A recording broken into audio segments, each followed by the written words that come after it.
All right, so let's take a little tour of this piece of equipment that we have here before us and understand exactly what it does. Now, what we've got here is we've got a couple of solenoids up top that allow these valves to open up, electrically controlled solenoids, and bring in two different types of fluids into this tank. Once in the tank, there's float switches that monitor levels. There's a heater that heats the mixture. There's a mixer that mixes it, and you'll see all that as we kind of go along. And so with the previous one, if you're familiar with it, it was a relay cabinet. And of course, with a relay cabinet, virtually everything is fixed except for the timing. We could vary the time. Some with some timer relays that had some potentiometers on them that allowed us to adjust them. But with this particular thing, having the PLC gives us a little bit more flexibility. We can change our batches, and we still have to use within the capabilities of our float switches in here. But there's different things there. So we have their cutoff over here. We can't get inside that cabinet. So it's just an off on. So obviously, if in the real world, we'd be locking this out and tagging it out and verifying it's dead. We have our screen here that tells us all about the batch and how it performed and gives us some information we'll look at here in a few minutes. And inside this power cabinet, we've got three contactors. We've got the pump contactor and the mix contactor. Sorry, I said pump contactor. Let me think, I'm speaking out of turn here. This is our heater contactor. This is our motor contactors for the mixer, and what is this? I'm having a brain episode here. I will tell you in just a moment. So we got the mixer. Okay, we got the external pump. I'm sorry, I forget about that one sometimes. So yeah, our pump motor and our agitator motor, which is inside of the tank here that we can't see, are those. So let me go back to this box. Sorry, I had to refresh myself. It's late in the afternoon when I'm doing this video, and I've got the afternoon drags, apparently. So with us having a pump motor, we've got an overload, because remember, the purpose of an overload is to protect the motor if it's having issues. And with the agitator mixer motor, we have one.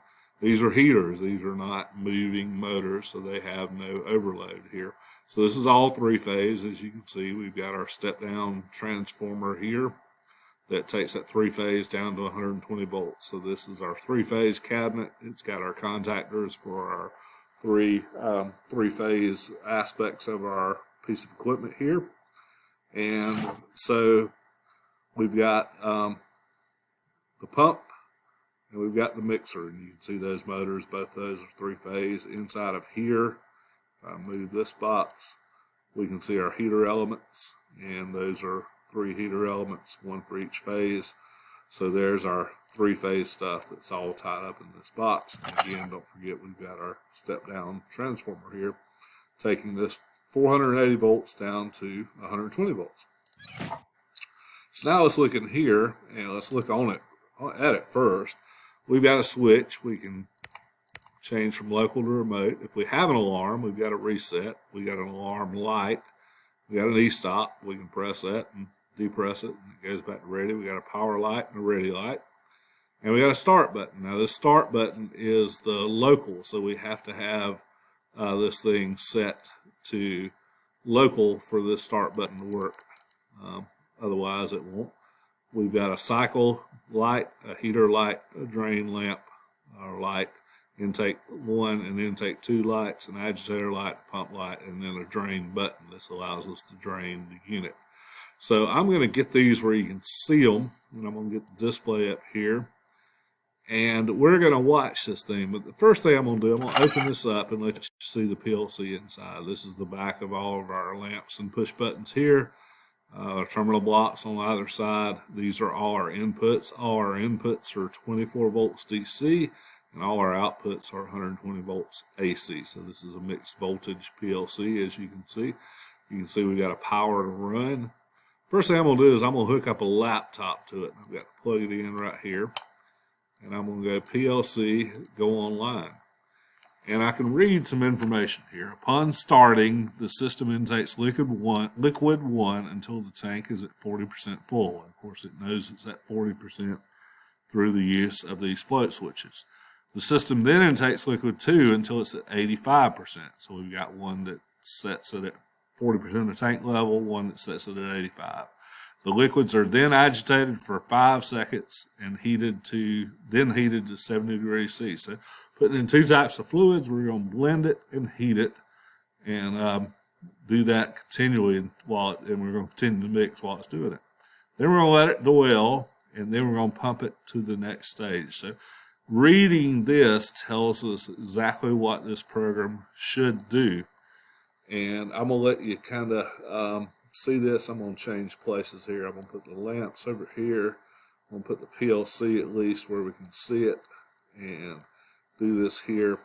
And I'm going to make sure we're in remote, and this is our remote button. Remember, if we change to local, we have to press the local start. But if we're in remote, this is the remote operation. So we'll hear some noises and see some things, provided I have the computer audio on.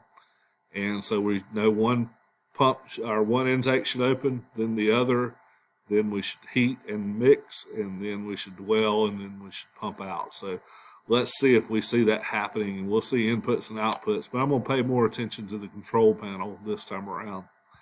So as soon as we press start, we go into cycle. So that's just letting us know we're in the middle of a cycle. Intake 1 is on, pumping in, and it'll pump until we hit about 40%. We could see that was somewhere around here.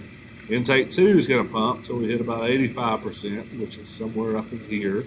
So we can use that sight glass. Now we're going to agitate this mixture, and we're blending it basically, blending those two fluids together. You can see it's kind of purple down here and kind of pink up here, and you can see it start blending. Now we're heating, and if I click on this, you can see we're trying to heat until we get to this long line here, and we'll shut off at that heat, and we did. So no agitating any longer. We're dwelling for 5 seconds, and then we're going to pump it out. And once it's all pumped out, we're going to get a report on what it all looked like as far as the quality control, in essence, of this mixture. Did it do like we thought it should? It's going to give us more information as well. So let's see what we got. It says it passed. It gives us the date. It gives us the time. It gives us the mix value.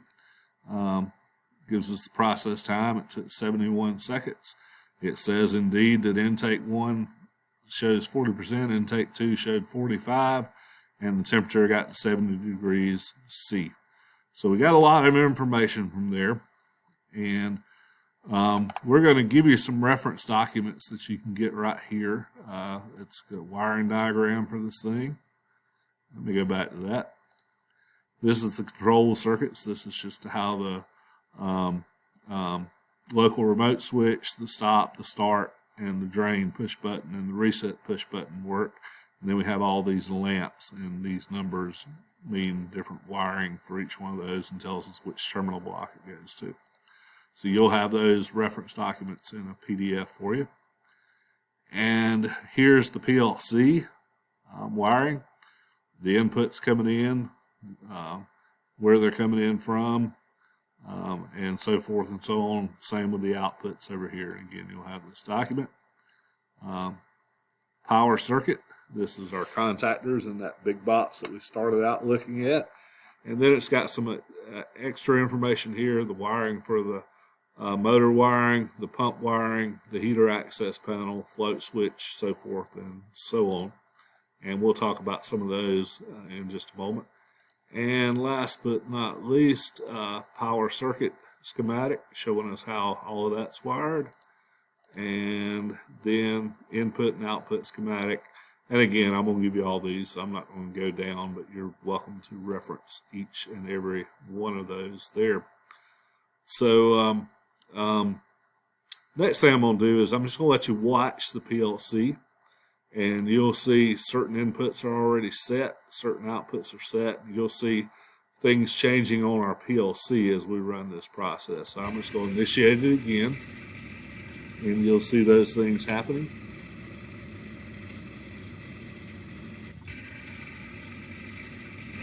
And you can see the PLC switching inputs and outputs. Those inputs and outputs correspond to parts of the process it's checking and part of the things it's turning on. And all this would be in these reference documents, and so you could actually follow the output lamps on the output numbers and the inputs on the input side. So all of that is what you would be doing in the real world. And so we're going to kind of test your knowledge of this, but I want you to see some other parts after this thing finishes, just to kind of let you know what we can do and can't do and all of that. And we'll talk about some things that could potentially go wrong. So just waiting on the process to finish, and we shall see what happens next.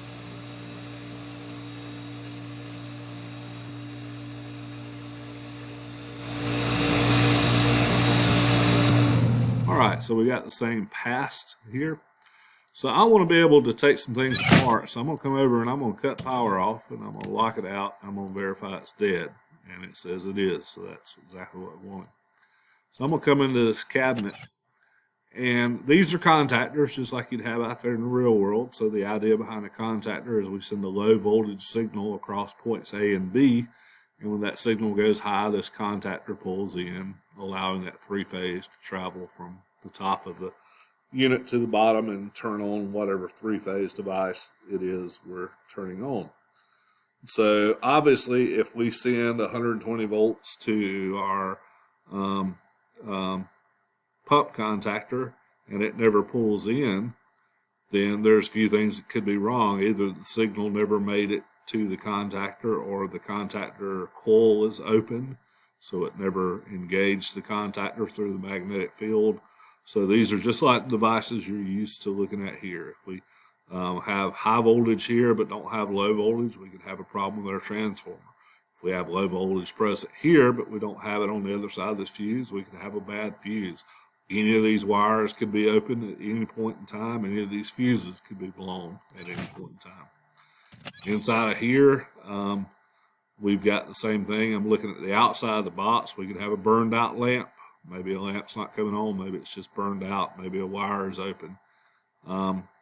We maybe have a working input, let's say a float switch that says it's at 40%. It's supposed to tell the PLC, hey, the tank is 40% full, but the wire is open between that float switch and here. That would prevent it. Or maybe the float switch itself is bad. That could prevent it.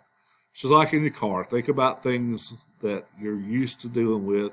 If you blow your horn in your car and the horn doesn't blow, you could have a bad horn switch, you could have a bad horn, you could have a bad wire between your horn switch and your horn.